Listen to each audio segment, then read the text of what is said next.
Boa tarde, participantes. Meu nome é Mariana Araújo e eu sou a vice-presidente da Liga Acadêmica de Morfologia e Fisiologia Aplicada à Clínica. Somos uma liga nova na UNB e uma das nossos principais ideais é trabalhar com educação em saúde, como estratégia de garantia de qualidade de vida e de redução de doenças. Nesse sentido, hoje apresentamos nosso mini curso Leishmaniose, por que você deveria saber. A leishmaniose trata-se de uma doença negligenciada, porém de grande incidência no país e no DF, como veremos ao longo da aula, e saber se cuidar é o primeiro passo.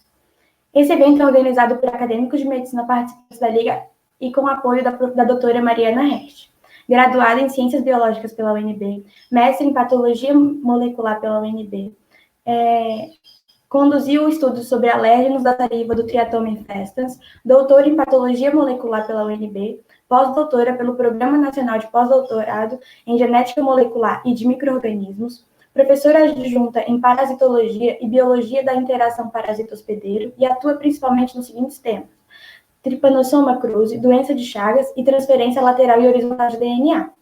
Antes de iniciarmos, eu gostaria de passar alguns avisos gerais. Esse evento é parte da 20ª Semana Universitária da Universidade de Brasília, por isso os participantes receberão certificação de extensão emitida pela própria universidade. Para que você receba seu certificado, você precisa ter se inscrito pelo SIGA-AA e precisa preencher o formulário de presença que encontra-se aqui na descrição do vídeo. Caso você ainda não tenha se inscrito no SIGA-AA, vai lá que ainda dá tempo. As inscrições vão durar até amanhã e você pode receber seu certificado mesmo depois de ter se inscrito, mesmo depois da palestra de hoje. O link ele também se encontra aqui na descrição do vídeo e conta também com os passo a passos para sua inscrição. Quaisquer dúvidas, vocês podem enviar pelo chat ou pela DM do nosso Instagram, @lanfac.nb. Sejam muito bem-vindos e, sem mais delongas, eu gostaria de apresentar a ligante Bianca Leite, acadêmica de medicina do 2º semestre, para dar início ao minicurso. Sejam bem-vindos e um excelente evento a todos. Então, para iniciar nossa discussão sobre a leishmaniose, a gente precisa conversar sobre alguns pontos. A leishmaniose ela é uma doença de caráter zoonótico.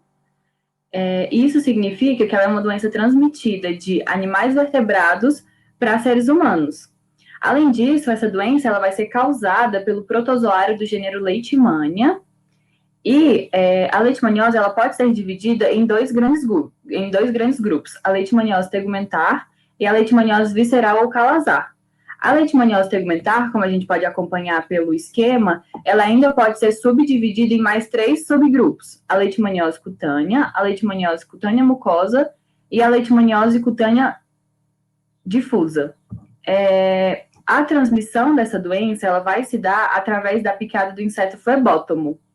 E outro aspecto muito relevante dessa doença é que a Organização Mundial da Saúde ela considera a leishmaniose a segunda doença zoonótica tropical mais relevante, devido aos seus altos índices de mortalidade e morbidade. E aí, só a efeito de curiosidade, a doença que está em primeiro lugar é a malária. A gente sabe que a leishmaniose ela é uma doença muito antiga, porque existem relatos dessa doença desde o século I na Ásia Central. Já aqui na América, foram encontradas cerâmicas feitas pelos índios do Peru, que datam aproximadamente 400 a 900 anos depois de Cristo, e essas cerâmicas elas apresentam mutilações de lábio e de narizes, como a gente pode perceber nessas 3 imagens, e essas mutilações elas são sintomas da leishmaniose. Quanto à epidemiologia da leishmaniose no mundo, a gente tem que ela é endêmica em 98 países. Isso significa que ela é uma doença frequente, ela se manifesta com certa frequência nesses países. Ou seja, todos os anos, esses países eles apresentam casos dessa doença. No mundo inteiro, existem cerca de 12 milhões de casos de leishmaniose e todos os anos surgem cerca de 1.800.000 novos casos, sendo que 1,5 milhão é de leishmaniose tegumentar e 300.000 de leishmaniose visceral. Como a gente pode perceber nesses 2 gráficos que foram organizados pela OMS, a gente tem que quanto mais escura é a cor que representa o país, maior é a incidência da doença. Então, a gente pode perceber que o Brasil, tanto para leishmaniose tegumentar quanto para leishmaniose visceral, ele vai apresentar uma alta incidência dessa doença. E aí, os países que estão coloridos de azul, esse azul mais claro, é que esses países, eles apresentaram casos, porém, as pessoas que manifestaram esses casos, elas já vieram doentes de outras regiões. Então, a transmissão não ocorreu nos países. E aí, se a gente for analisar ambos os gráficos, a gente vai perceber que poucos países, eles vão concentrar muitos casos. E aí, a gente tem que, um dado emitido pela OMS em 2017, é que cerca de 90% dos casos de leishmaniose, elas vão se concentrar em apenas 7 países. Esses países são o Brasil, a Etiópia, a Índia, o Quênia, a Somália, o Sudão do Sul e o Sudão. Então, se a gente for perceber, a gente tem 7 países concentrando quase que a totalidade dos casos de leishmaniose no mundo. E a gente se pergunta por que tão poucos países conseguem concentrar tantos casos. E aí a gente tem que se perguntar o que esses países eles têm em comum para que isso ocorra, né? E se a gente for analisar todos esses países, esses 7 países, a gente vai perceber que eles compartilham de uma característica muito própria, que é as populações vivendo em situação de pobreza. Esses países, eles apresentam grande parte da sua população vivendo em miséria. E aí eu volto a perguntar para vocês qual que é a relação da pobreza e das doenças transmissíveis, como a leishmaniose. Aí a gente tem que as doenças transmissíveis por parasitas que acometem principalmente as regiões mais pobres, né, as populações mais pobres, elas são chamadas de doenças tropicais negligenciadas. Elas são consideradas tropicais porque a sua incidência ela é maior na zona tropical do planeta, como a gente pode perceber nesse mapa à direita. Esses países em vermelho são países que apresentam uma maior incidência dessas doenças tropicais negligenciadas. E eles concentram-se 100% na zona tropical do planeta, onde as altas temperaturas, elas permitem, elas ajudam na proliferação desses parasitas. E elas são consideradas negligenciadas porque as autoridades responsáveis, né, elas colocam em segundo plano essas doenças. Então, o investimento em saúde, o investimento em pesquisa, o combate a esses parasitas, a produção de medicamentos não é encarada pelo Estado como uma prioridade. Por isso que essas populações mais pobres, elas acabam sendo mais prejudicadas. E aí, como eu falei para vocês, a leishmaniose ela vai ser causada pela transmissão de um inseto. E aí a gente tem que o habitat natural desse inseto é a floresta. Porém, como o processo de desmatamento ele vem se acentuando, esse inseto ele perde o seu habitat natural e migra para as regiões urbanas, onde ele vai encontrar condições boas para reprodução, principalmente nos locais mais pobres, né? Porque esses locais, eles contam com infraestrutura muitas vezes precária. Como a gente pode observar na imagem à esquerda, a gente percebe que esses locais mais pobres, eles muitas vezes não contam com saneamento básico adequado, eles não contam com uma coleta de lixo. Então, esse lixo e esse esgoto a céu aberto, eles são condições que permitem a proliferação desses parasitas. Então, por isso que as populações mais pobres, elas acabam sendo mais acometidas por essas doenças do que regiões urbanas mais estruturadas. E aí a gente tem que a leishmaniose ela era considerada uma doença de caráter rural, justamente porque o inseto ele se concentrava só lá na floresta, e aí apenas as pessoas, né, que moravam próximo às matas que eram acometidas pela doença. Atualmente não, esse inseto ele vem migrando cada vez mais para os centros urbanos, vem se adaptando, e aí hoje em dia a leishmaniose ela é considerada endêmica em grande parte das cidades brasileiras. E aí, além da condição, além da pobreza, ela criar essas condições de baixa infraestrutura que vão permitir a proliferação do inseto, ela muitas vezes dificulta o acesso do doente a um tratamento adequado. E sem um tratamento, esse doente ele pode ficar com sequelas muito graves ou chegar mesmo a morrer. Quanto à epidemiologia da leishmaniose no Brasil, como a gente já comentou anteriormente, o Brasil é um dos países que mais registra casos de leishmaniose no mundo. Porém, a sua distribuição não é homogênea no Brasil. Então, umas regiões, elas apresentam mais casos do que outras. Se a gente for observar esse mapa da leishmaniose tegumentar, que está à esquerda, a gente percebe que a região que mais concentra casos de leishmaniose tegumentar no Brasil é a região norte, e que surgem cerca de 22 mil casos todos os anos de leishmaniose tegumentar. Além disso, a gente tem um padrão muito semelhante de concentração de casos. Mundialmente, a gente tinha apenas 7 países concentrando cerca de 90% dos casos. Com relação à leishmaniose no Brasil, isso é muito semelhante, porque, por exemplo, a leishmaniose tegumentar, apenas 476 municípios concentram cerca de 80% dos casos. Para a leishmaniose visceral, esse quadro se repete. A gente tem que apenas 325 municípios, eles vão concentrar 80% dos casos. Além disso, a região que mais manifesta casos de leishmaniose visceral, como a gente pode observar por esse gráfico à direita, é a região nordeste. E surgem também cerca de 3.500 casos de leishmaniose visceral todos os anos no Brasil.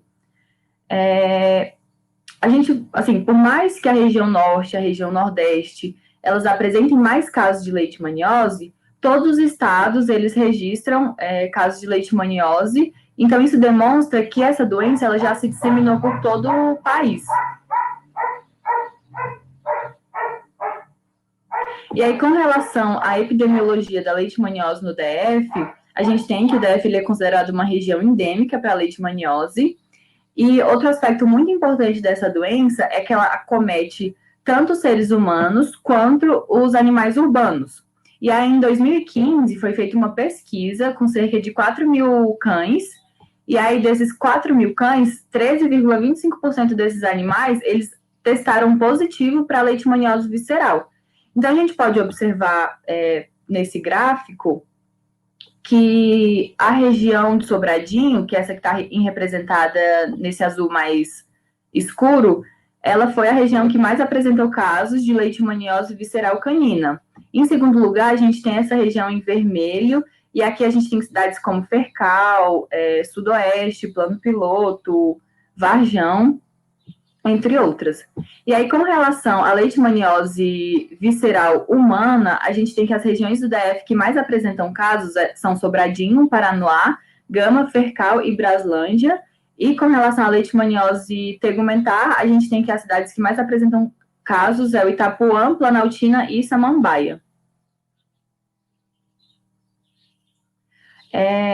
Se a gente for analisar os últimos dados de leishmaniose no DF, a gente vai perceber que está ocorrendo uma queda dos casos e que, por exemplo, essa tabela liberada pela Secretaria, feita com os dados da Secretaria de Estado de Saúde, se a gente for analisar os períodos de janeiro a junho de 2019 e 2020, a gente percebe que, em 2019, o DF ele registrou 15 casos para leishmaniose visceral e 17 casos para leishmaniose tegumentar, e aí em 2020 a gente percebe uma queda. Por quê? Porque a gente registrou 9 casos de leishmaniose visceral e 12 casos de leishmaniose tegumentar. E aí, um fator muito importante para a redução desses casos é a vigilância epidemiológica. Essa vigilância epidemiológica, ela vai mapear o número de casos no DF, e aí isso vai orientar as medidas de controle para esse inseto que transmite a leishmaniose. Além disso, ela é super importante para diminuir a letalidade e a morbidade dessa doença, porque quanto mais cedo se inicia o tratamento desse doente, melhores são os prognósticos.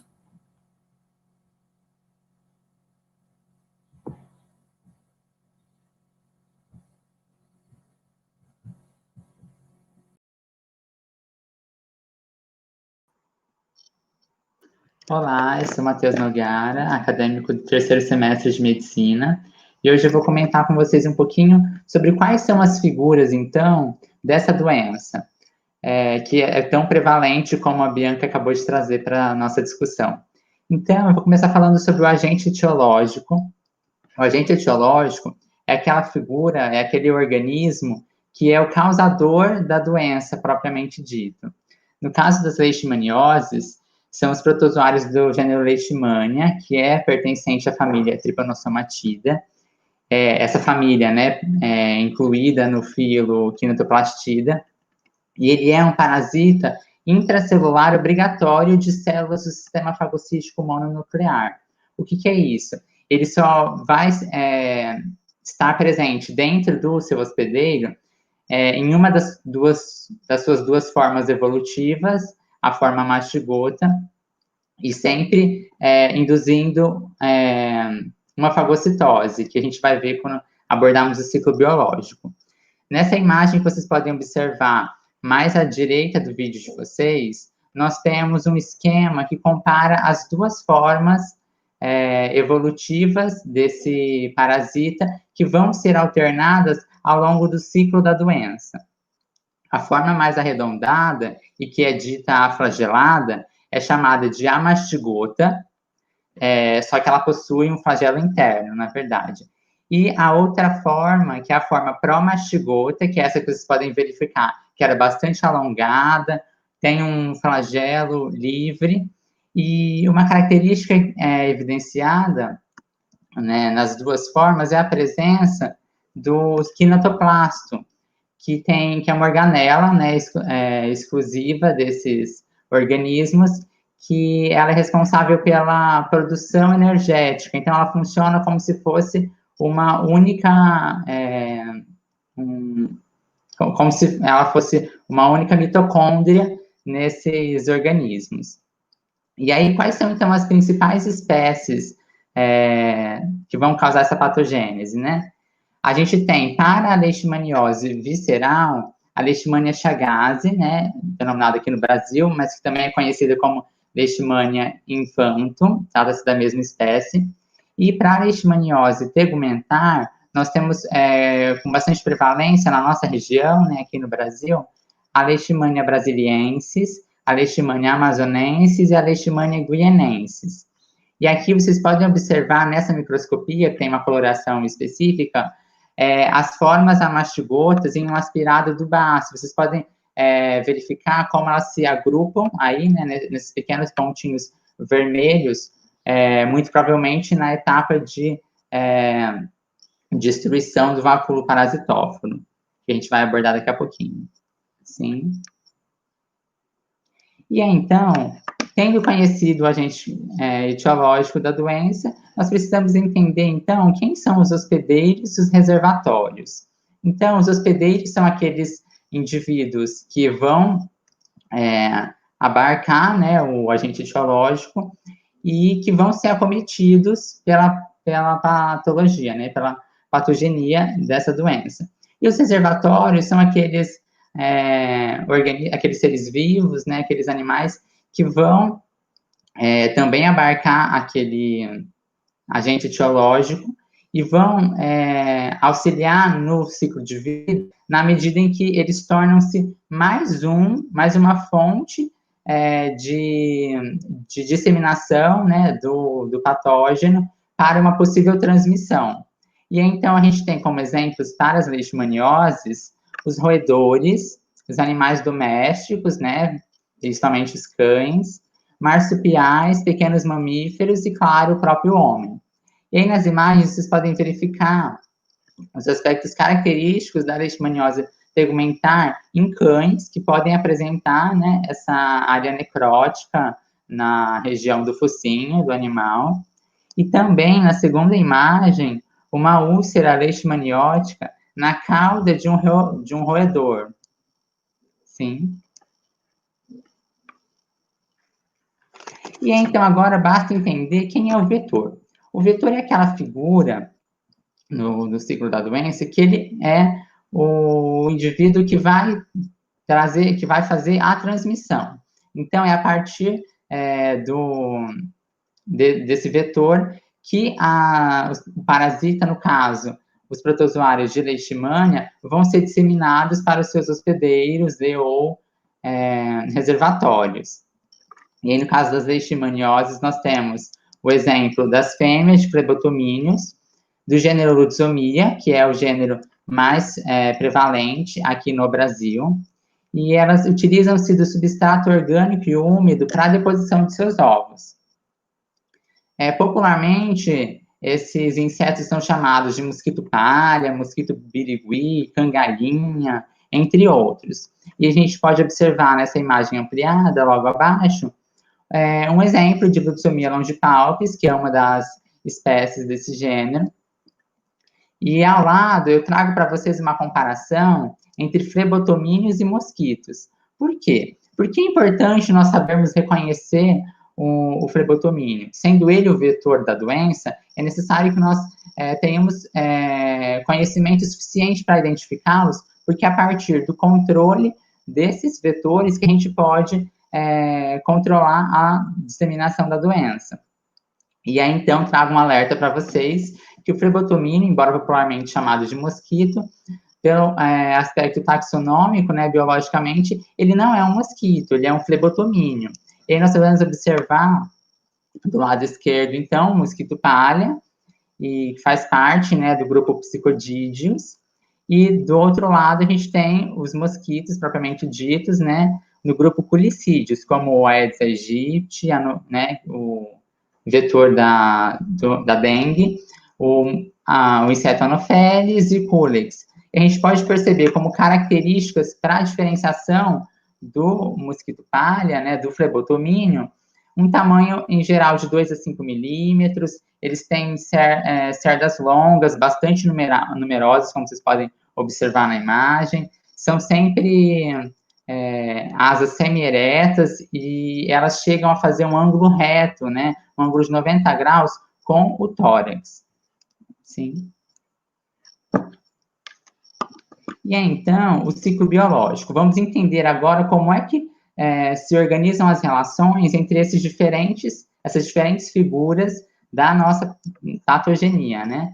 E aí, então, disse que o ciclo biológico, ele é um ciclo de vida heteroxênico, por quê? Porque ele vai depender tanto da atuação de hospedeiros vertebrados quanto invertebrados, no caso, os reservatórios e hospedeiros, e os vetores, por isso heteroxênico, né? Tem a atuação de duas diferentes espécies aí.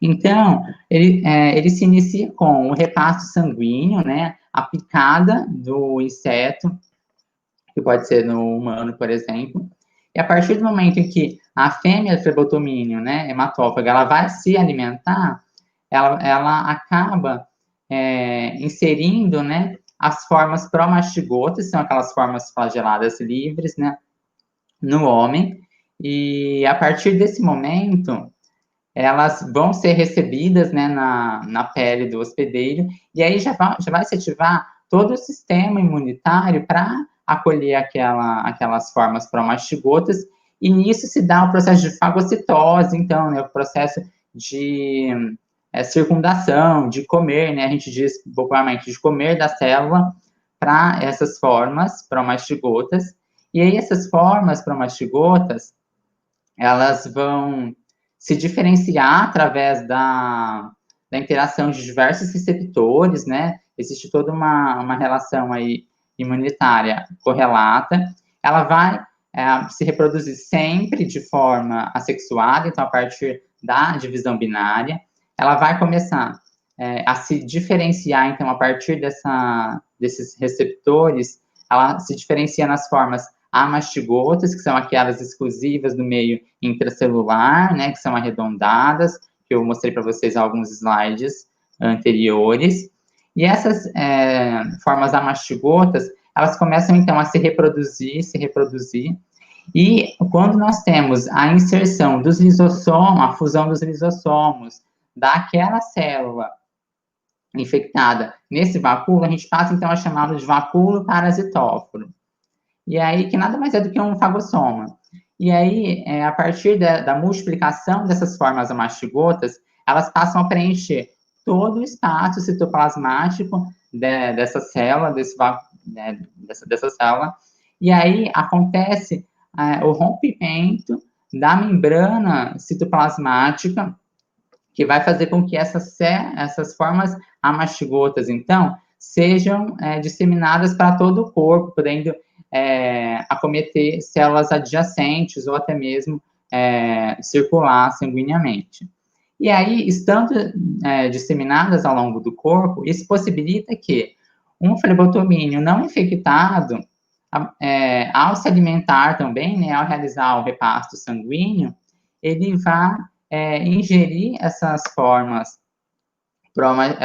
amastigotas presentes no ser humano e vai junto com o sangue, e elas vão, então, ser direcionadas para o intestino anterior do inseto, que é um ambiente que propicia a sobrevivência, né, desse parasita, e aí a sua diferenciação agora para a forma promastigota novamente. E aí essa forma promastigota, ela migra para o aparelho sugatório desse inseto, e aí ali elas residem até o momento em que ocorra um novo repasto sanguíneo, dando fim a esse ciclo. É importante ressaltar que quando a fêmea do flebotomínio ela faz o repasto sanguíneo, ao sugar o sangue, ela também acaba regurgitando a sua própria saliva.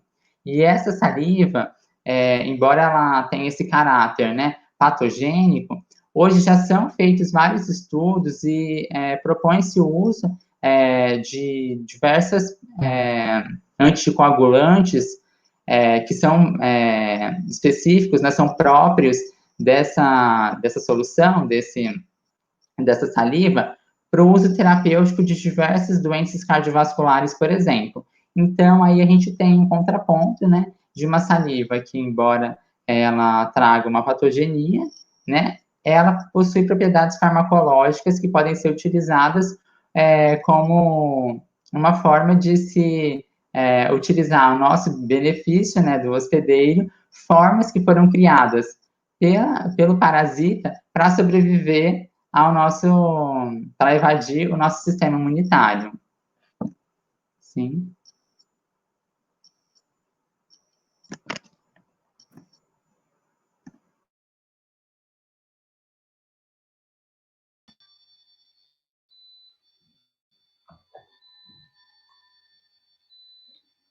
Oi, gente, boa tarde. Meu nome é Matheus Moruno, eu sou estudante de medicina do segundo semestre da UNB.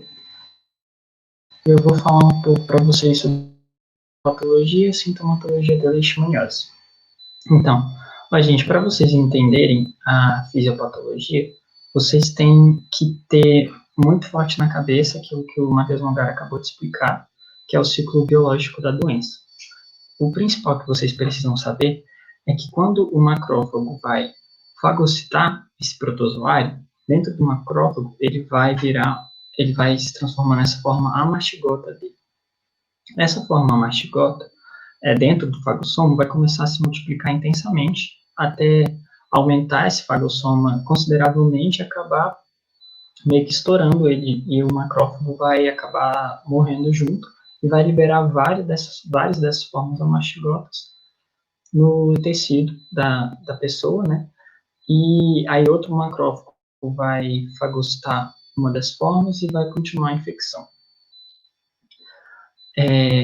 Então, gente, uma coisa que vocês precisam saber também é que a leishmaniose, ela tem algumas formas, né? A gente tem principalmente a forma tegumentar e a forma visceral dela. E dentro, por exemplo, só da tegumentar, a gente tem vários agentes etiológicos diferentes que causam essa doença. O principal que causa a doença no Brasil é a Leishmania brasiliensis. Então, eu vou focar a apresentação nele. Mas, como já foi dito antes, a gente também tem outros agentes etiológicos. Mas, enfim, na leishmaniose tegumentar, causada pela Leishmania brasiliensis, o que vai acontecer é aquilo que eu já expliquei dos macrófagos, né? E onde que isso vai acontecer? Isso vai acontecer na nossa pele. A nossa pele tem 3 camadas. A camada intermediária a gente chama de derme, e vai ser nessa derme que vai acontecer todo esse processo. Além desses macrófagos estarem sendo parasitados, que nem eu tinha dito, A gente também vai ter um edema. E o que isso significa? Isso significa que a gente vai ter um extravasamento de líquido para esse tecido, né, para a derme. Além disso, a gente também vai ter uma infiltração solar, não só de macrófagos, mas de outros linfócitos também, de outros leucócitos também, como linfócitos. A gente tem o que a gente chama de hiperplasia das células basais do epitélio, né? O que isso significa? Hiperplasia primeiro, o que são as células basais, né? As células basais são células indiferenciadas que estão no epitélio da derme, né? Para recompor esse tecido, né? Regenerar ele. E elas fazem isso normalmente, em caso de lesão ou não. E como a gente está tendo uma lesão desse tecido, na leishmaniose, né? Elas vão acabar se proliferando muito, né? Isso é o que a gente chama de hiperplasia. A gente também vai ter uma inflamação seguida de necrose e ulceração, que isso eu vou explicar um pouquinho melhor depois. E assim, gente, a leishmaniose tegumentar, ela acomete a pele, né? E ela acontece mais ou menos próximo do local da picada do flebotomínio. Porém, esse protozoário ele pode acabar chegando na nossa corrente sanguínea e se espalhando para outros lugares do corpo. Ou seja, você pode ter sido picado na sua perna direita, ter alguma lesão, alguma ulceração na sua perna direita, porém você pode acabar também tendo uma lesão na sua perna esquerda, né? E quando isso acontece, quando você tem uma ulceração longe do local de origem, né, longe da primeira lesão, a gente fala que essa é uma forma da doença que a gente chama de leishmaniose tegumentar difusa. E a gente também tem a leishmaniose tegumentar a gente também tem, a leishmaniose mucocutânea. O que é isso? Que é quando essa leishmania alcança a corrente sanguínea e ela vai acabar parando no nosso septo nasal. Porque o nosso septo nasal, ele tem uma parte que é feita de cartilagem. E ele vai ficar lá e vai acabar gerando também as mesmas coisas que ele vai gerar na pele, ele vai acabar gerando nesse septo nasal e vai acabar se disseminando pela cavidade nasal e pela face do paciente. Eu vou explicar um pouco disso melhor também mais para frente.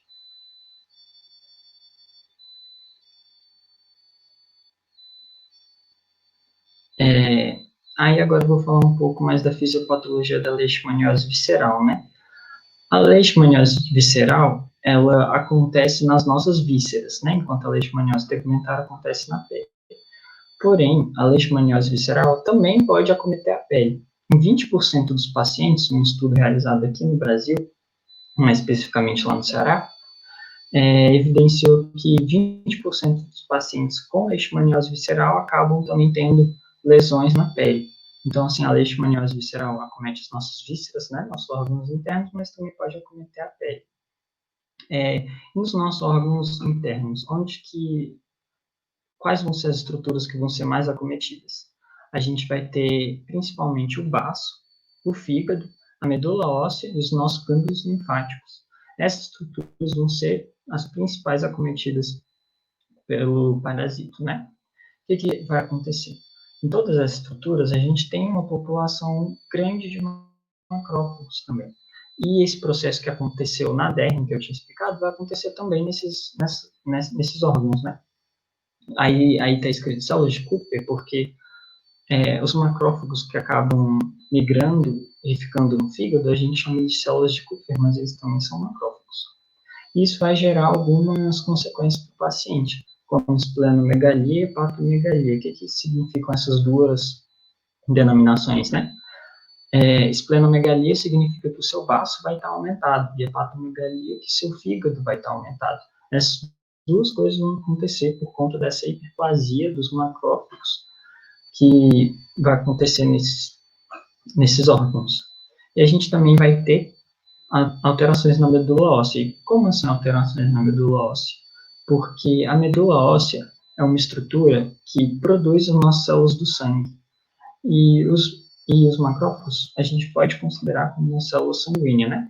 E assim, como o seu sistema imunitário, os seus macrófagos, né, vão estar sendo parasitados, então seu corpo vai pensar, eu estou até com uma população meio baixa de macrófagos, eu estou precisando de macrófagos, porque está tendo uma infecção aqui, eu tenho que combater esse antígeno. Então, ele está tentando produzir mais macrófagos que estão sendo parasitados. Isso vai acabar gerando a medula óssea uma preferência pela produção de macrófagos em detrimento de outras células sanguíneas, como as hemácias, como outros leucócitos, enfim. Vou explicar um pouco melhor disso depois também. Agora falando da sintomatologia, gente, primeiro vocês têm que entender que quando o flebotomínio pica uma pessoa, ele não vai apresentar os sintomas de primeira. Na verdade, ele vai ter um período de incubação que gira de 2 a 4 meses, tanto na leishmaniose tegumentar, que é causada pela leishmania brasiliense, quanto na leishmaniose visceral, que é causada pela leishmania donovani ou leishmania donovani chagas, né? Ou seja, são agentes etiológicos diferentes, por isso são doenças diferentes, mas são leishmaniose ainda assim. E além desse período de incubação, vocês também precisam saber que a doença apresenta-se de formas diferentes, quanto ao tempo decorrido, né? E como assim? Você pode ter a forma assintomática da doença, que assintomático significa que você não tem sintomas. De não, negação, né? Sintomático, sintoma. Você pode ter a forma aguda da doença, que ela vai se resolver de 2 a 4 meses, você vai ser curado dela ou você vai ter um desfecho desfavorável, né? Você pode ter a forma subaguda, que você tem um intervalo entre 5 meses e 1 ano, né, de resolução da doença. Você tem a forma crônica, que ela dura mais de 1 ano, e ela muitas vezes o paciente fica tendo recaídas e melhoras, até ele ter algum desfecho. Normalmente esse desfecho é desfavorável e ele é causado por alguma outra infecção, porque a leishmaniose, acima de tudo, ela é uma doença imunodepressora, né? Ela vai deprimir o seu sistema imunitário, porque ele não vai estar funcionando plenamente, né? Porque seus macrófagos, que são células de defesa muito importantes, vão estar sendo parasitados, né? Pela leishmania. Enfim, vamos falar da sintomatologia da leishmaniose tegumentar primeiro. A leishmaniose tegumentar, ela se caracteriza pelas ulcerações, né? E essas ulcerações, elas normalmente ocorrem perto da picada, na região da picada, né? E elas são ulcerações que elas são indolores, ou seja, elas não doem, elas têm contornos regulares com bordas salientes, porque lembra que eu falei daquela hiperplasia das células basais? Então, essa hiperplasia que vai gerar esses contornos regulares e bordas salientes, que vocês vão estar vendo muito bem nessa imagem do meio, que é o joelho de um paciente. E ele também vai ter um fundo granuloso, que é o que a gente chama dessa parte do meio, né, que está necrosada. E como ocorre próximo na região das picadas, né, normalmente ocorre nas partes cobertas do corpo, ou seja, seus braços, suas pernas e até a sua face. E assim, como eu tinha dito antes, você tem a leishmaniose cutânea difusa, que é quando a leishmania vai cair na sua corrente sanguínea e vai migrar para outra região do corpo, gerando outras úlceras em partes distantes da picada, né? Que nem a gente está vendo ali naquela imagem na direita, né? A imagem no canto superior direito, que é uma pessoa que está com o rosto todo lesionado por conta dessa leishmaniose cutânea difusa. E na leishmaniose mucocutânea, a gente vai ter a manifestação desse senhor aqui à nossa esquerda, a gente vai ter ulcerações no nosso nariz, tanto no septo nasal quanto na cartilagem da asa do nariz, que a asa do nariz é isso aqui, essa parte do nariz, né, que a gente chama. Essas ulcerações podem até acontecer também no lábio superior, e a infecção ela vai se disseminando pela cavidade nasal até chegar à nossa faringe, depois ainda da faringe ela continua se disseminando até chegar à nossa laringe, gerando uma sintomatologia de dificuldade de deglutição, né? Você tem dificuldade para engolir, os alimentos por conta desse acometimento da faringe. Você tem uma disfonia. O que é disfonia? Você tem uma dificuldade para emitir sons por conta desse acometimento da laringe, que as nossas pregas vocais se situam bem na parte superior da laringe, então você tem esse acometimento lá. Você pode ter uma certa dificuldade, né? A gente também tem mais ou menos uns outros sintomas que acompanham esses principais, né, que são as ulcerações, que são a febre e mal-estar e a anemia ponderada ou leve, né? Moderada ou leve, que ela vai ocorrer muito por conta daquilo que eu falei da medula óssea. E depois eu vou explicar o que acontece na leishmaniose visceral, né, na anemia, que é um pouquinho diferente. E uma coisa que eu queria chamar a atenção também é que na leishmaniose cutânea, na leishmaniose tegumentar normal, né, entre aspas, a gente pode ter uma ulceração só ou mais. Em 50% dos casos a gente tem uma ulceração, mas nos outros 50% a gente pode ter 2, 3, 4 ulcerações, mas sempre perto da região da picada, diferente da leishmaniose cutânea difusa, que aí são ulcerações, né, são lesões distantes da primeira lesão. Agora, falando um pouco da sintomatologia da leishmaniose visceral, né? Como eu disse antes, a gente vai ocorrer a mesma coisa, né? Aquele período de incubação. Você vai ter primeiro a picada, você não vai ter nenhum sintoma. Aí você começa a ter um pouquinho de febre bem pequena e uma esplenomegalia, né? Ou seja, um aumento do fígado bem tímido, né? Um aumento pequeno. E também uma febre que ela pode vir, pode voltar, e sempre uma febre baixa, nada muito significativo. Aí a gente também tem aí mais no decorrer da doença, né? A gente pode continuar tendo uma piora progressiva e lenta, que vai gerar a forma cronificada da doença, ou a gente pode ter uma piora abrupta, né? Que já vai cursar para aquela forma mais aguda ou subaguda da doença. Aí, quando a gente tem essa mudança abrupta, a gente tem febre muito alta, a gente tem um aumento muito grande do baço, né, uma esplenomegalia, a gente começa a ter também uma hepatomegalia significativa, mas mesmo assim menor que a esplenomegalia. A gente vai ter anemia, e essa anemia, diferente da leishmaniose tegumentar, ela vai ser uma anemia grave. E por que ela vai ser grave? Porque os macrófagos, eles vão estar sendo parasitados lá dentro da medula óssea também. Isso vai intensificar mais ainda aquele processo que eu já tinha explicado. Aí, então, a medula óssea vai produzir menos ainda as hemácias. A gente também vai ter uma tendência à desnutrição, que o paciente fica fraco, começa a querer parar de comer, e a gente também tem uma tendência à hemorragia. E por que tendência à hemorragia? Por conta dessa esplenomegalia e da hepatomegalia. Porque não é o tamanho normal desses órgãos, né? Então, qualquer traumazinho, um aumento maior ainda desses órgãos, do que já está acontecendo, pode acabar gerando uma hemorragia que pode ser fatal. Então, era isso, galera. Obrigado.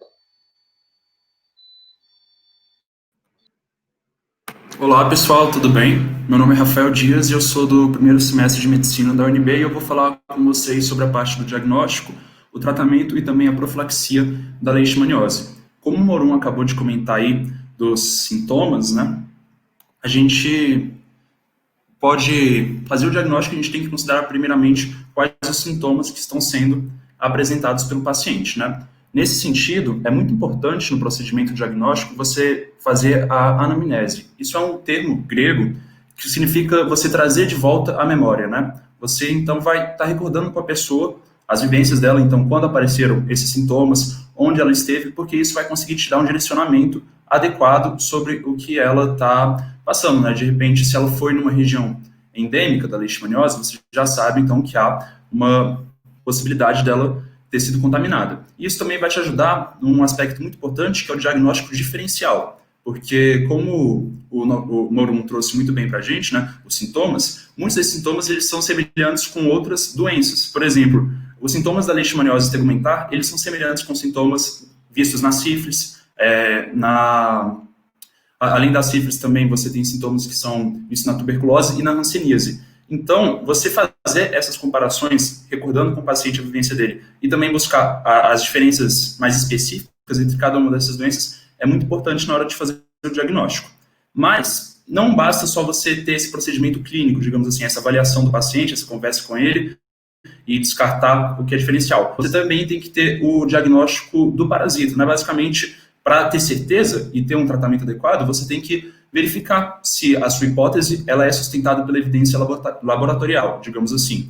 Então é muito simples, né? Se você quer saber se a pessoa foi contaminada pelo protozoário, você vai procurar ou pelo protozoário, né? Então, se a pessoa tem um protozoário, é nítido que ela foi contaminada, ou então você procura por alguma coisa que indica que esse protozoário esteve na pessoa. Então, um exemplo é você procurar, né, não diretamente por ele, mas você procura pelo material genético. E ainda nesse sentido de procurar por algum indício do protozoário na pessoa, você também pode utilizar da resposta imune dessa pessoa. Isso é um teste, né, o teste de Montenegro, que eu não vou entrar em muitos detalhes, mas basicamente na região ali da ferida, para você atestar se é leishmaniose ou se é outra doença, você vai colocar antígenos naquela região e vai esperar a reação. E aí, dependendo do tamanho da inflamação que vai ter ali naquela região, você vai poder dizer, né, se a pessoa já teve o contato previamente com aquele antígeno, porque ela teve uma resposta imune, ou se ela está tendo pela primeira vez, e aí a resposta imune foi muito diminuída, né, não foi no tamanho esperado de uma pessoa que está contaminada. Então, é isso que você faz no diagnóstico. Só que é importante perceber, né, nesse último teste que eu falei, no caso, que como ele busca uma resposta imune da pessoa, ele tem uma problemática que é justamente aquelas pessoas que têm dificuldade na resposta imune, né? Então, o exemplo mais óbvio são os portadores, né? São as pessoas que têm a AIDS. Essas pessoas, elas não vão ter uma resposta imune, então o teste nesse tipo, né? O teste buscando a resposta imune, ele vai dar negativo, mas isso não necessariamente significa que a pessoa não tem. Na verdade, ela pode ter a leishmaniose, e isso, né? Quando isso acontece e o médico não se atenta a essa co-infecção, ou seja, a pessoa tem HIV e tem leishmaniose, é muito perigoso, porque são duas doenças que atingem o sistema imune. O Morum trouxe muito bem pra gente, né, que a leishmaniose é imunodepressora, assim como a AIDS. Então, quando você tem as duas, você vai ter uma situação muito crítica. E aí, isso voltando para o diagnóstico, é importante você reparar que alguns pacientes, a resposta imune não vai ser a melhor observação que você pode fazer. Então, o teste que a gente chama de padrão ouro para diagnóstico é a reação de cadeia de polimerase, PCR, que é inclusive utilizado no contexto do coronavírus, né? A gente já ouviu falar muito desse teste porque ele busca o material genético, que é a melhor forma de você atestar se a pessoa tem, né, esse parasita e também qual espécie que vai ter. Isso vai ser de suma importância na hora de você buscar o diagnóstico adequado. E a partir do momento que você tem um diagnóstico adequado, você já está muito bem encaminhado para fazer o tratamento dessa pessoa, né? Então, como que é o tratamento para a leishmaniose?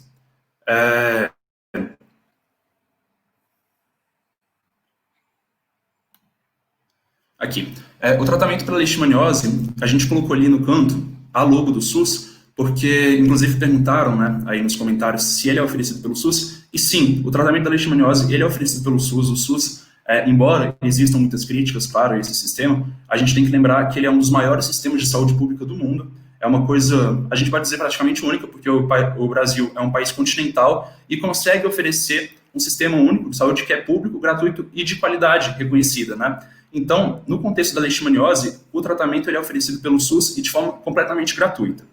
E quando a gente pensa num sistema de saúde que atende o país inteiro, a gente tem que pensar numa economia de escala que vai estar impactando diretamente quais são as nossas escolhas de medicamento. Então, a gente colocou ali quais são os medicamentos para os casos da leishmaniose, e está escrito antimoniato de imigluminina e anfotericina B lipossomal. Nesse caso, a gente precisa fazer uma distinção bem básica, que é o seguinte: o antimoniato ele é o medicamento de primeira escolha, porque ele vai funcionar para a maioria das pessoas, vai ter uma boa resposta e ele é mais barato. Então, se você está atendendo, né, como um sistema de saúde, um país de uma proporção enorme como a nossa, claro, você vai buscar aquela alternativa que consegue responder a maior parte dos casos e que é mais barata. Então, ele é a primeira escolha. No entanto, você tem pessoas que são resistentes a esse medicamento, então elas não vão apresentar resposta, então o tratamento é inadequado para elas. E isso aí você pode perceber, de repente você deu o tratamento, a pessoa não respondeu. ou então você já sabe previamente. E além disso, você tem pessoas que não podem receber esse medicamento. No caso, a gente pode considerar o grupo das gestantes, e especialmente aí no contexto da saúde pública, é importante considerar também quem tem malária e também quem tem tuberculose. Nesse caso da malária, por exemplo, a pessoa não pode fazer o tratamento do antimoniato, ela tem que primeiro ter o tratamento da malária para depois ter o tratamento da leishmaniose. E é muito importante levar isso em consideração. Lá na primeira apresentação nossa, a gente viu, né, que a malária é a primeira doença zoonótica tropical, enquanto a leishmaniose é a segunda. Então, você tem, claro, muita sobreposição, muita pessoa que vai apresentar as duas doenças ao mesmo tempo, e levar isso em consideração na hora do tratamento é essencial. Então, beleza, eu falei do antimoniato, que é a sua primeira escolha. Então, e no caso das pessoas que não podem o antimoniato, elas não têm a resposta, ou então, um grupo ainda muito especial que eu já tinha comentado, que é o de quem tem HIV. Nesse caso, você vai para o medicamento de segunda escolha, que é a anfotericina B lipossomal. A anfotericina, ela é um medicamento de segunda escolha por causa do preço, a gente pode dizer assim. Na verdade, a resposta dela vai ser muito boa para praticamente todos os casos da leishmaniose, você pode ter uma grande segurança em relação à resposta, só que o preço dela é mais elevado do que o antimoniato. Então, ela acaba sendo a segunda escolha. Você vai para ela, que é uma opção mais cara, quando você sabe que a pessoa não pode, aquela opção mais barata não vai funcionar para ela. E aí, como que funciona a aplicação desses medicamentos? Né? Vai dependendo se é a leishmaniose tegumentar ou visceral. Mas, de forma geral, né, quando é a tegumentar, você pode aplicar ali nas erupções, nas feridas da pessoa, ou então, né, no caso das duas, né, tegumentar e visceral, você tem as aplicações endovenosas e intramusculares. Só que é muito importante perceber que essas aplicações não é a pessoa tá com a doença, né, você fez o diagnóstico da leishmaniose, ela tá com a doença e vai lá e recebe um dia. Na verdade, a aplicação, né, vai variando de quadro para quadro, mas você tem aí situações em que são 30 dias recebendo a aplicação, a injeção do medicamento. Isso leva a uma dificuldade no tratamento, né, que a gente tem que perceber, que é, no caso, né, é difícil uma pessoa ir 30 dias no serviço de saúde, receber a injeção, além de vai causar dor, nitidamente, né, na região, você tem que mudar onde você está aplicando essa injeção, se ela for intramuscular, por conta da dor que vai ser causada, e isso complica muito o tratamento, né? Vamos supor que com 15 dias a pessoa já notou uma melhora, ela sabe que é cansativo para ela, é doloroso ficar indo lá todo dia. É muito comum, então, que o paciente abandone o tratamento, porque ele achou, já estou melhor, não preciso tomar o resto dos medicamentos. Ele abandona o tratamento, mas ele ainda não estava curado, né? O médico não conseguiu comunicar para ele que não estava curado, o paciente abandonou o tratamento, e aí você pode ter um agravamento dessa doença, né? Que vai ser mais difícil ainda para você tratar depois. Então, no contexto do tratamento, ter esse diálogo com o paciente, né? Ter esse esclarecimento de que é um tratamento meio complicado por conta da injeção, mas que é alternativa, né? Porque você parar, você vai ter essa chance de recidiva mais alta. Então, beleza, você tem que considerar muito bem esse aspecto. E aí, junto com ele, tem, claro, os efeitos adversos. O antimoniato, como eu já comentei, a dor no local da aplicação, às vezes pode ter reações alérgicas e infecções secundárias. E a anfotericina B, você pode ter, né, como efeito adverso dela, febre, calafrio, lesão renal, hipotensão e trombofiletes. Mas, assim, mesmo que tenha esses efeitos adversos, a quantidade de pessoas atingidas por eles realmente não é tão grande, né? Pode acontecer, mas esses medicamentos continuam sendo os mais adequados para o tratamento. Você ainda tem medicamentos que seriam considerados, digamos, de terceira escolha, né? Então, você não pode usar o antimoniato, a anfotericina B falhou, você vai para uma terceira escolha. Só que esses medicamentos de terceira escolha não tem tanta comprovação sobre eles. No caso, é a azitromicina. Existem pessoas que defendem, né? Inclusive defendem a azitromicina para o Covid-19, né? Mas não existe tanta comprovação adequada para usar o medicamento no caso da leishmaniose. Mas alguns médicos buscam somente quando não tem a opção de primeira escolha, nem a de segunda escolha, né?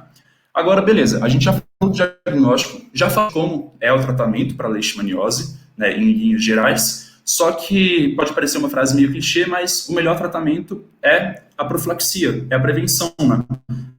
Melhor a pessoa ter a doença, e aí você vai ter toda a complicação dos sintomas que ela vai ter, do que ela vai passar no corpo dela, e também a complicação de ter que oferecer um tratamento que é complicado e também tem um custo elevado. Melhor do que tudo isso é simplesmente a pessoa não ter a doença. Para isso que a gente vai para a profilaxia. É aí que está a importância da prevenção na medicina. Então, né, profilaxia é uma palavra que vem do grego também, assim como a anamnese que eu tinha comentado, e ela significa ter cautela. Então, é justamente você evitar o que pode desenvolver a doença. A gente está aqui no contexto da pandemia, e qual é a profilaxia? usar máscara, álcool gel, o distanciamento social, todos esses aspectos que evitam que a pessoa seja contaminada pelo vírus. De maneira análoga, para leishmaniose, você vai ter procedimentos que evitam contato com o protozoário, evita que a pessoa seja contaminada.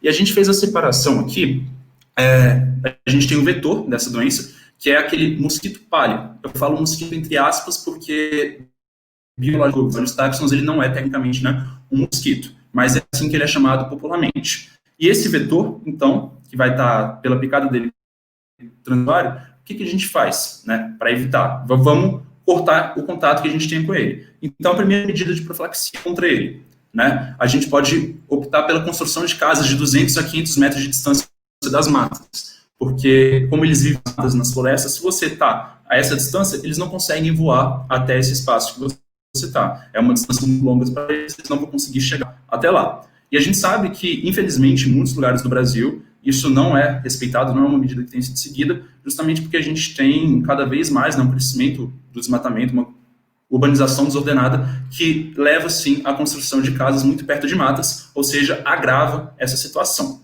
Além disso, né, para evitar, então, o vetor, você pode usar repelente, roupas fechadas, evitar a exposição ao vetor em seus horários de atividade, né, que no caso a gente colocou ali o crepúsculo e a noite, a utilização de mosquiteiros e telas nas portas e nas janelas, né, então, e por fim, em áreas de ocorrência da leishmaniose dentro dos últimos 6 meses, é recomendado que tenha um controle químico do vetor. Vocês já devem ter visto o controle químico, provavelmente para dengue, né, por um mosquito do Aedes aegypti. Você tem a mesma coisa para o inseto flebotominto.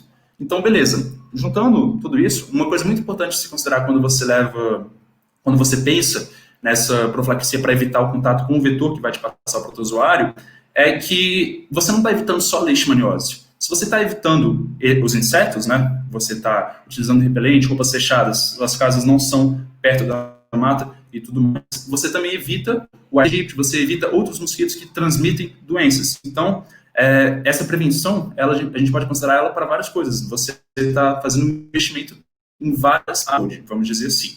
Além disso, a gente já comentou também sobre os cachorros, né?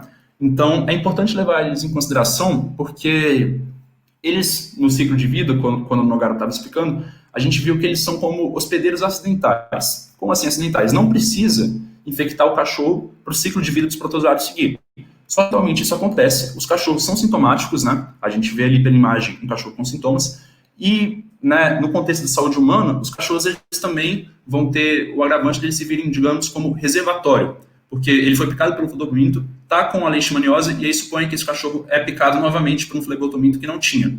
Então, esse flebotominto usou o cachorro como reservatório. Agora ele tem um protozoário, e se ele picar uma pessoa, né, essa pessoa vai estar contaminada com o protozoário e vai poder vir a desenvolver a leishmaniose. Então, você ter o controle na questão dos cachorros é muito importante. Quando a gente estava divulgando, né, aqui o curso para o pessoal, muitas pessoas disseram, meu cachorro já teve, aí teve que ser sacrificado, ou então teve tratamento. Como que se dá isso, né? De forma geral, a gente pode dizer que no Brasil, como é um país muito atual, você tem diferenças de acordo com cada região. Até uns 15 anos atrás, se eu não me engano, a única opção, de maneira bem rígida, era o cachorro tem leishmaniose, então ele vai ser sacrificado, né? Porque aí você vai evitar que o mosquito venha pique ele. Isso era numa época em que você não tinha um tratamento regulamentado para leishmaniose. Atualmente, você já tem esse tratamento, que eu me esqueci o nome do medicamento agora, acho que é Midfetran. Então, você tem esse tratamento. Ele é consideravelmente caro, de 700 a 2 mil reais para você tratar o cachorro com esse medicamento, mas a gente pode considerar, claro, uma alternativa bem melhor do que o sacrifício do animal.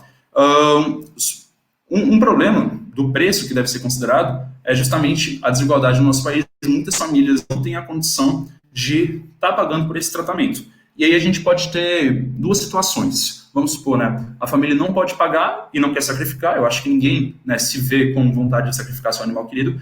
Então, o que ela faz, isso é uma situação muito grave, é esconder o animal que tem a leishmaniose da agentes aí da vigilância sanitária. Então, esconde o animal, esse animal pode servir como reservatório, então vai estar contribuindo para o ciclo e para a epidemiologia dessa doença, e as autoridades de saúde não estão sabendo disso, porque a família escondeu, né?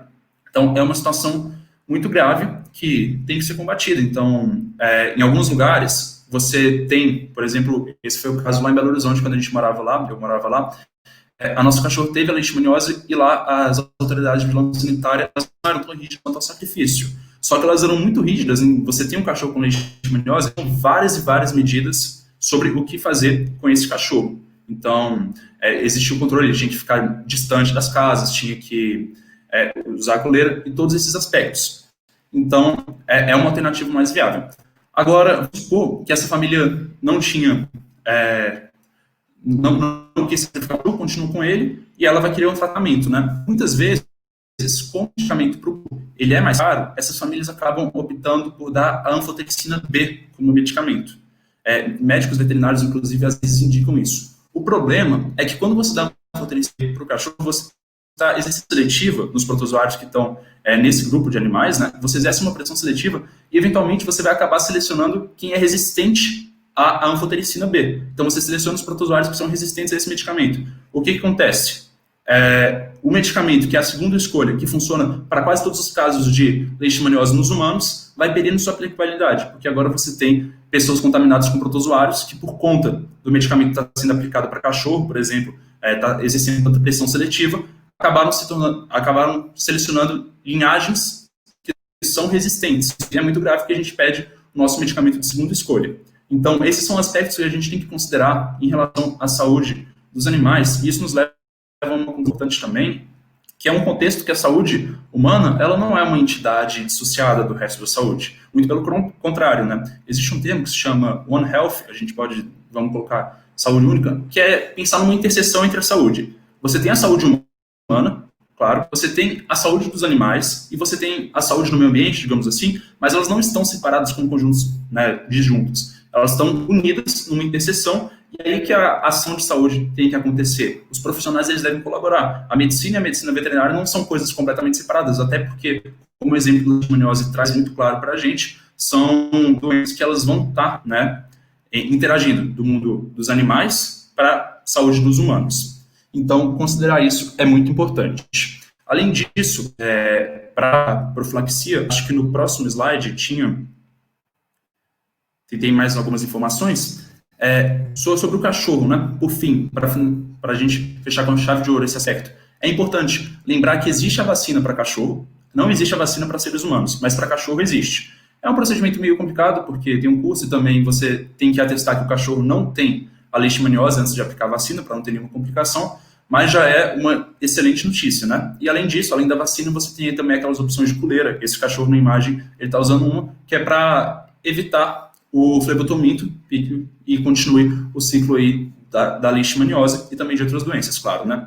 Agora, para finalizar, então, é importante descartar resíduos orgânicos adequadamente, manter os abrigos de animais afastados da residência familiar e limpá-los com frequência. Isso era justamente o que eu estava comentando no caso da nossa cachorra, quando ela teve, a vigilância sanitária era muito exigente quanto a isso, eles verificavam a casa para ver se isso era cumprido. E esse aspecto tem que perceber que é diferente de cada região do país, de acordo com a vigilância sanitária que está atuando lá, né?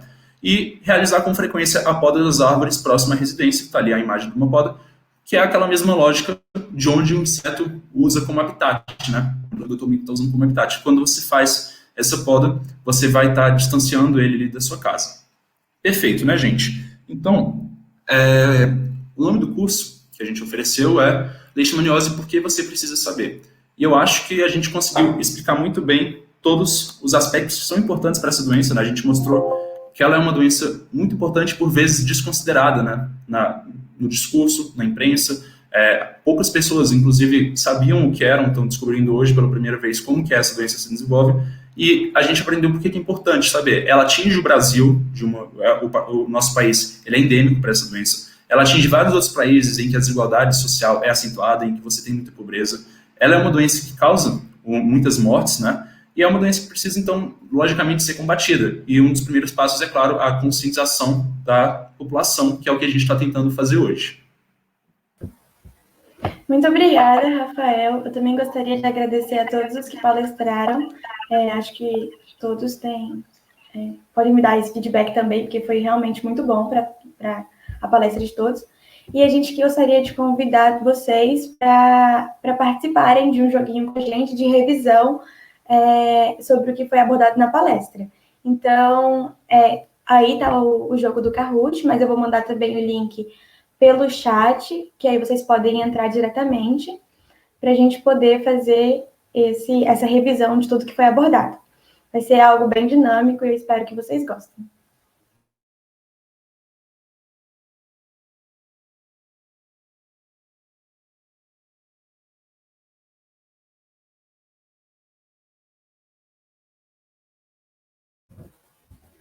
Então, está aí no chat do YouTube, né, o link para vocês entrarem. E eu também vou projetar minha tela para que a gente possa ir acompanhando todo mundo junto, tá bom? Só um instante.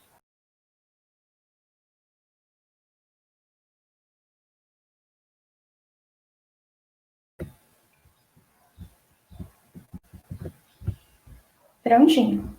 Já entrou Maria, vamos ver quem mais vai entrar. Aí a gente começa, vamos esperar o pessoal entrar um pouquinho.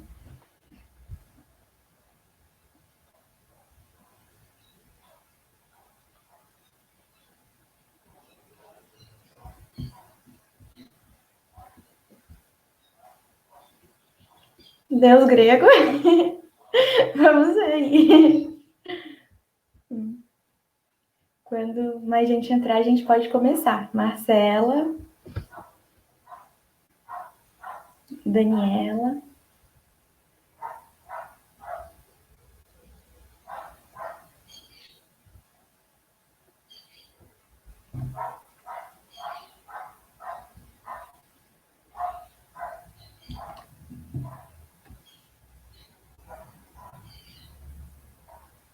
Letícia.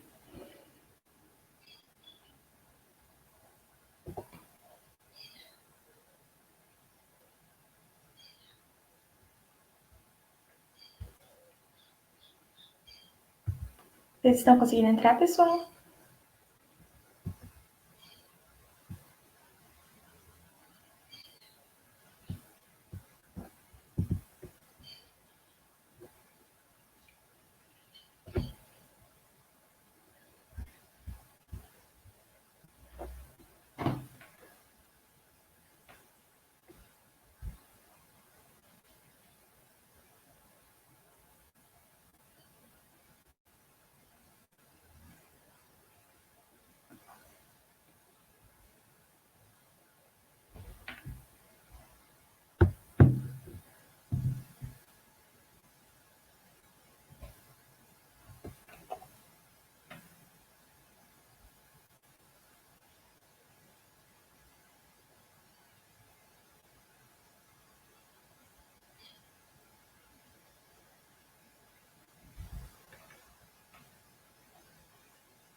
Espera mais um pouquinho, a gente já começa.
Acho que podemos... Aí entra o Rafa, ou a Rafa, não sei.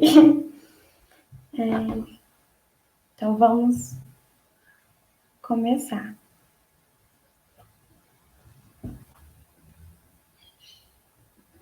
Perfeito, então. Vamos dar início ao nosso jogo.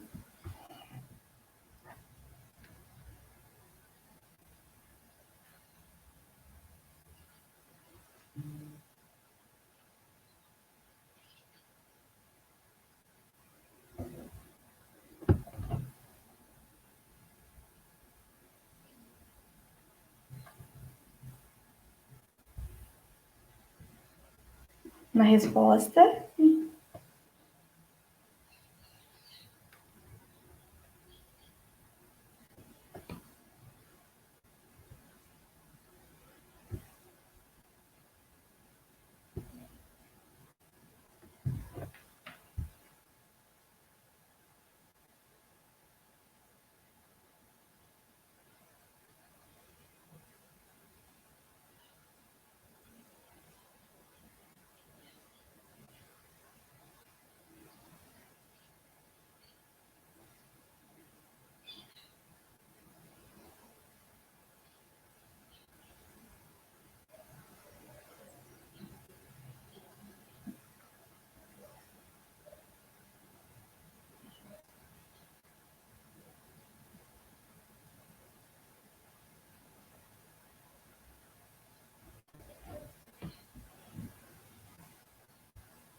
Faltam mais 3 pessoas, vamos ver.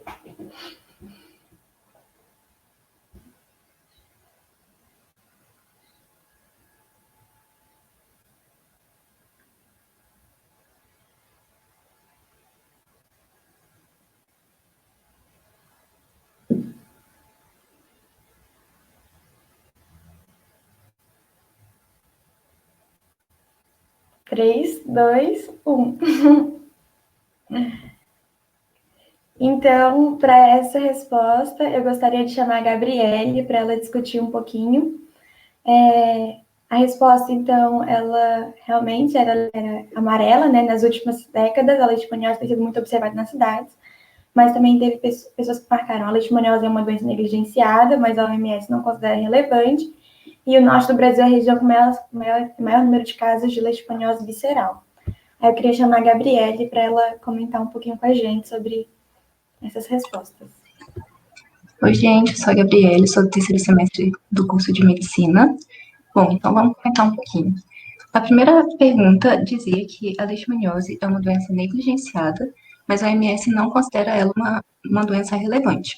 Na verdade, como a gente viu ao longo da primeira apresentação, a OMS considera sim ela uma doença relevante, ela é a segunda doença tropical mais relevante, ficando apenas atrás da malária.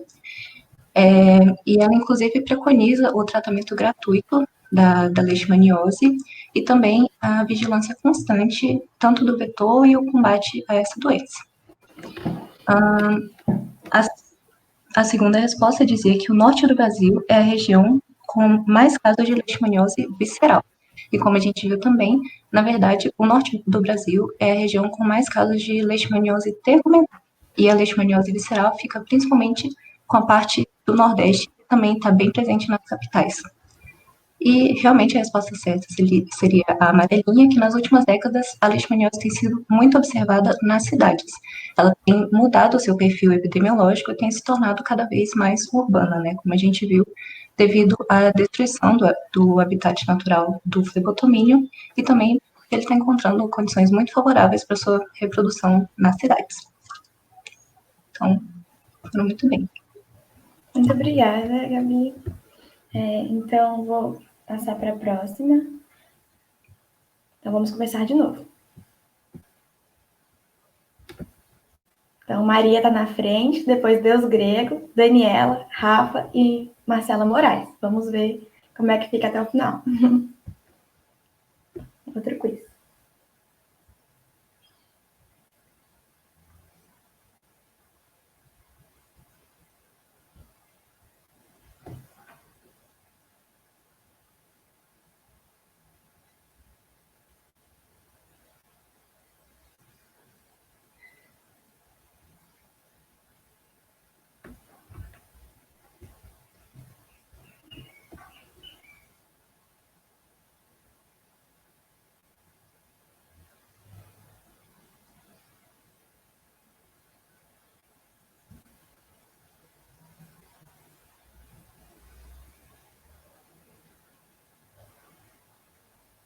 Vocês estão bem, olha.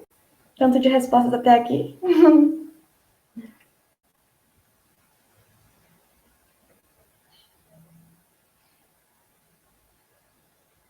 Arrasaram. Todo mundo já respondeu. Ó, tá. Eita. Estão arrasando.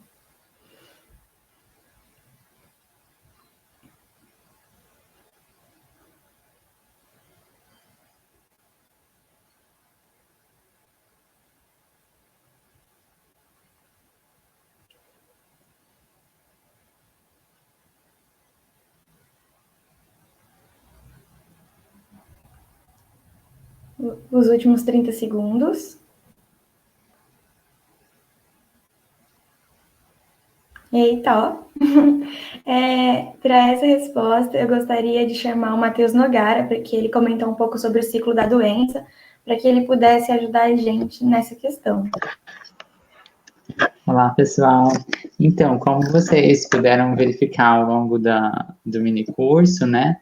No ciclo biológico, a gente tem a fêmea do flebotomínio, né? Que eu expliquei para vocês, popularmente chamada de mosquito palha, contaminada como sendo o vetor da doença. Então, por isso que essa é a alternativa correta. Não é a partir de água e alimentos contaminados, também muito menos por meio das relações sexuais, né? E ela não é também pela picada do cachorro, porque o cão, ele é só um reservatório natural da doença. Então, ele pode, sim, ser acometido pelo protozoário, né, Leishmania, mas ele não é responsável pela transmissão. Isso depende do repasse sanguíneo do mosquito, né, do flebotomínio. Muito obrigada, Matheus. Foi ótimo. Por nada. Então, continuando. Eita, não vi quem era que estava na frente. Mas, então, alternativa de certo ou errado.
Tivemos mais respostas nesse, olha. Vamos ver qual foi o resultado. Se Maria continua na frente, seguida de Deus grego.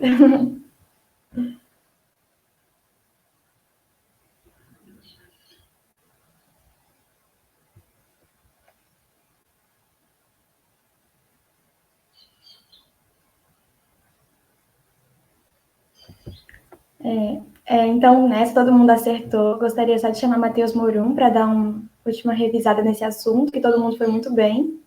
Acho que a explicação dele foi boa, hein?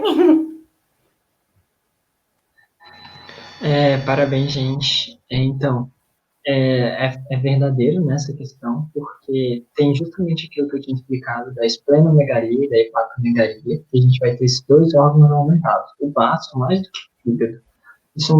E essas são condições bem perigosas, né? O paciente, elas acontecem muito por conta dessa hiperplasia de macrófagos que vai acontecer dentro desses órgãos. É isso, parabéns para todo mundo. Então, beleza. Vamos para a próxima. Daniela passou todo mundo, seguido do Rafa, ou da Rafa, não sei. Marcela Moraes, Fernanda e Maria. Maria, que estava em primeiro, agora está em quinto.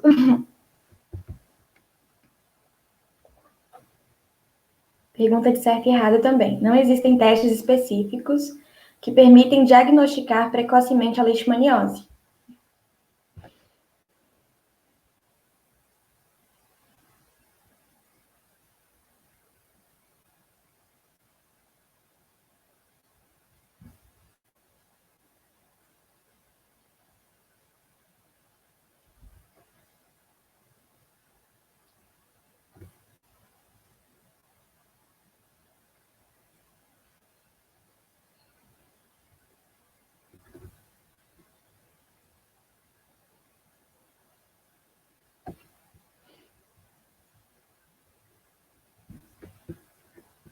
Nossa, vocês estão arrasando. E tão rápido, socorro. Muito bom. Então, nós tivemos 4 respostas falando que era verdadeiro e 9 falando que era falso. Eu gostaria de chamar, então, o Rafael para responder essa pergunta.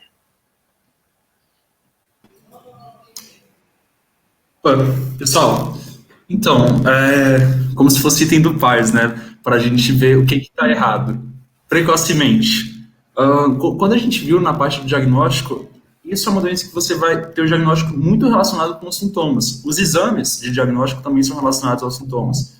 Porque a ferida da pessoa, ali, quando você tem a leishmaniose tegumentar, tanto faz, né, cutânea ou mucosa, você vai estar buscando ali para pegar o material que vai ser utilizado no exame. Então, se você não tem aquela ferida desenvolvida, que é consequência da leishmaniose, não tem como você fazer esse procedimento do exame. Então, não tem como você ter um diagnóstico precoce. Vocês lembram que o Morum comentou do período de incubação da doença, que pode ser de semanas ou até mesmo meses? Se você teve a picada e só um bom tempo depois foi se desenvolver a ferida, enquanto não tem a ferida, não pode fazer esses exames que a gente estava se referindo, né? E aí também, assintomático, como é que a pessoa vai pensar, será que tal pessoa tem leishmaniose? É um chute no escuro se não teve sintoma nenhum ainda. Por isso que a gente não pode falar do diagnóstico precocemente, assim. Já tem que ter tido alguns sintomas da leishmaniose para você fazer esse diagnóstico laboratorial. Então, passando para a próxima. Daniela continua em primeiro, Rafa, Marcela, Letícia e Fernanda. A última pergunta: qual estratégia que não previne a doença? Uso de coleiras com deltametrina em cachorros, uso de telas mosquiteiros nas casas, construção de casas com distância mínima de 500 metros das matas e lavagem dos alimentos e fervura da água.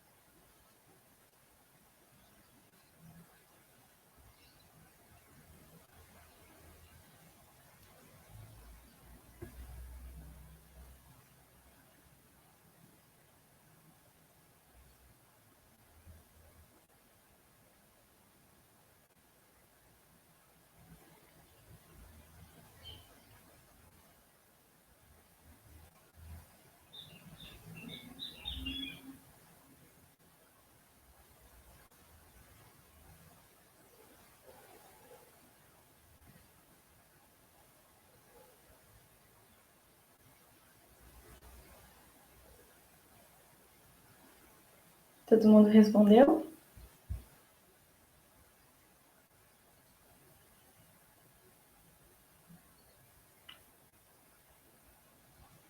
Todo mundo acertou, então. E eu gostaria de chamar mais uma vez o Rafael, só para ele discutir nosso último item. E aí, pessoal, tudo bem? Então, item facinho esse aí, todo mundo acertou, parabéns. As 3 outras alternativas foram aquilo que a gente discutiu, falando da profilaxia para leishmaniose. Ainda assim, continuem lavando os alimentos, porque embora não previna a leishmaniose, vai prevenir outras doenças muito importantes também, tá? Sim. Agora eu vou tirar de tela a minha projeção e eu gostaria de convidar o Rafael, a Gabriele, os 2 Mateus e a doutora Mariana para a gente tirar algumas dúvidas que vocês enviaram no chat.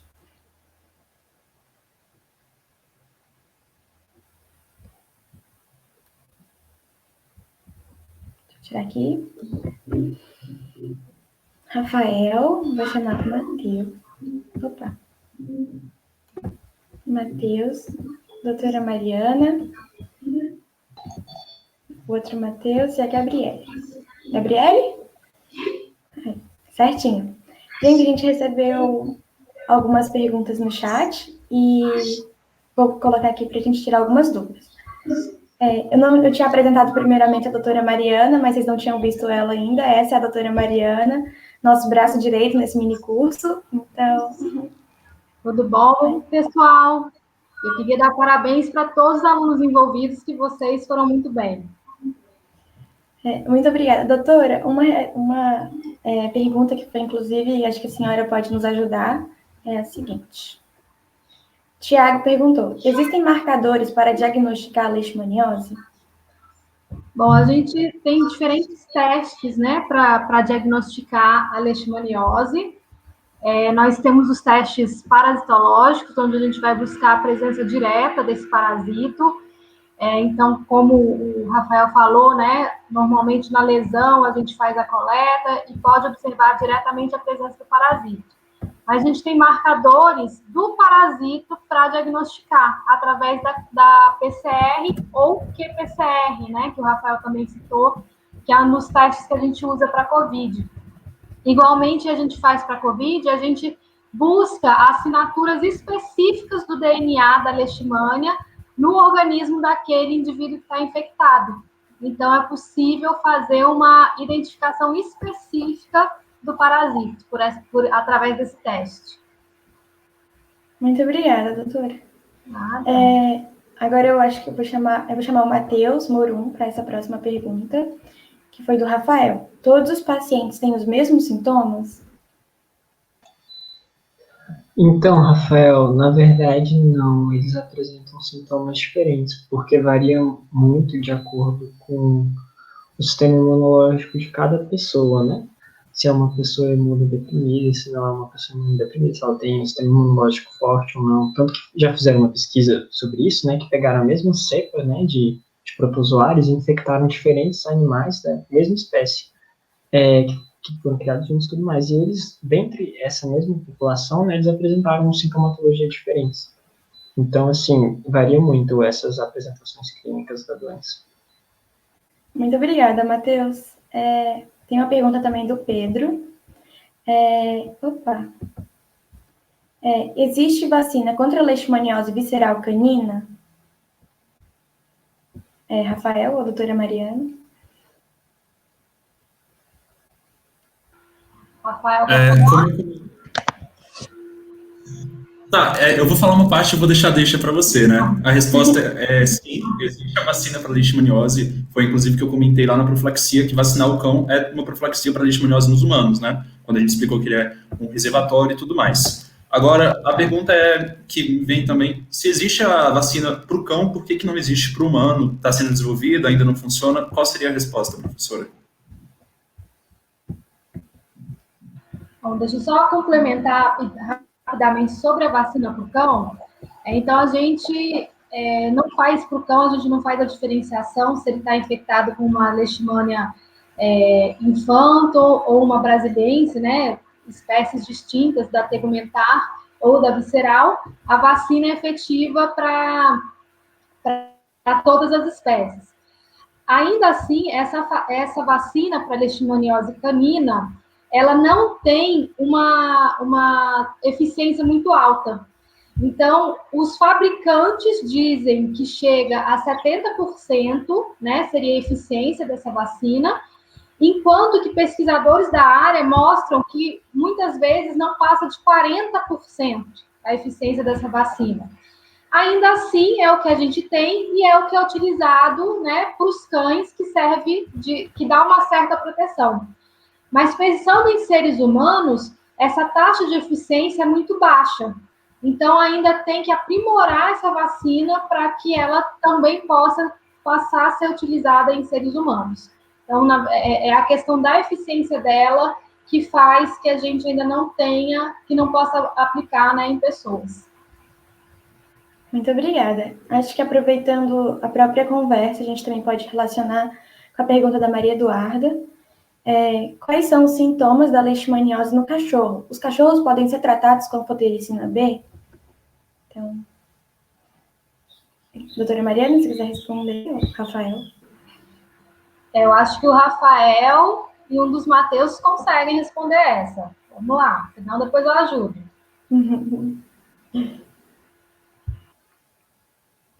Rafael? Matheus? Beleza. A danfotericina B, né? Os cachorros podem ser tratados com ela? Podem, né? Você vai dar um medicamento, vai funcionar no cachorro? Vai. Mas eu comentei um problema que existe em relação a isso, inclusive aprendi ontem com uma professora, que é que você vai exercer uma pressão, né, nos protozoários, que você vai acabar fazendo uma seleção daqueles que já são resistentes à anfotericina B. Qual o problema disso? Quando esses protozoários forem contaminar seres humanos, o nosso medicamento de segunda escolha, que é a anfotericina B, não vai funcionar porque você já tem uma linhagem resistente. E então, imagina se todo mundo começasse a dar esse remédio para o cachorro, ia ter esse grande problema, por isso que não é recomendado, é uma coisa equivocada de se fazer, digamos assim.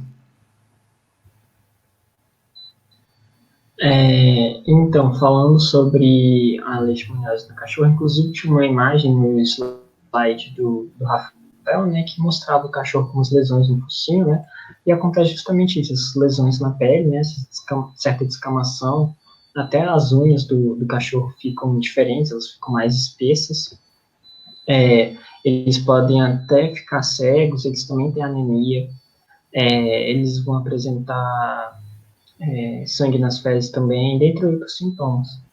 Não é igual ao ser humano, mas também assim, não é muito diferente. Muito obrigada. E a nossa última pergunta Daniela, essas medidas de profilaxia já não são tomadas? Por que ainda tem tantos casos de leishmaniose?